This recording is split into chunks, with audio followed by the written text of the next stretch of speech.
देवली सैनिक छावनी की स्थापना कब हुई? चार ऑप्शन आपके सामने है। देवली छावनी, देवली सैनिक छावनी की स्थापना 50 में, 55 में, 60 और 64। उत्तर नंबर 2 बिल्कुल सही है, 1855 में देवली।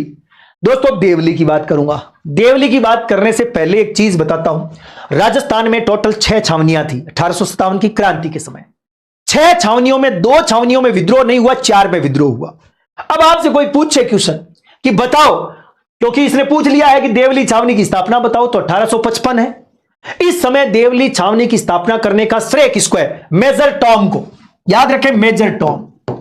मेजर टॉम जो हुए ब्रिटिश अधिकारी थे, मेजर टॉम, जिन्होंने देवली नामक गांव में देवली सैनिक छावनी की स्थापना 1855 में की।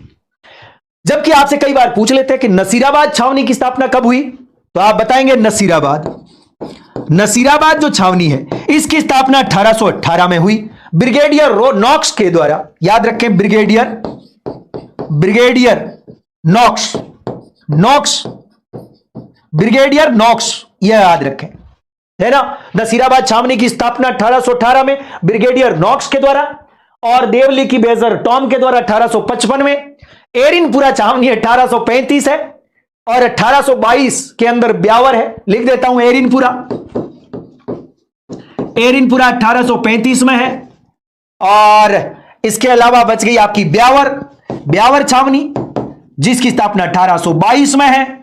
और खेरवाड़ा 1841 में है। लिख देता हूं, खेरवाड़ा 1841 में है। और क्या बच गई? हां जी, कुछ और बच गया क्या?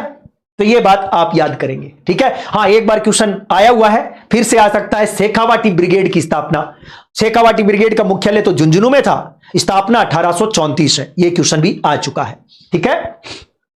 नीमच छावनी की स्थापना कब हुई? यह मेरा क्वेश्चन है, आप बताएंगे कमेंट्स में। नीमच छावनी की स्थापना कब हुई?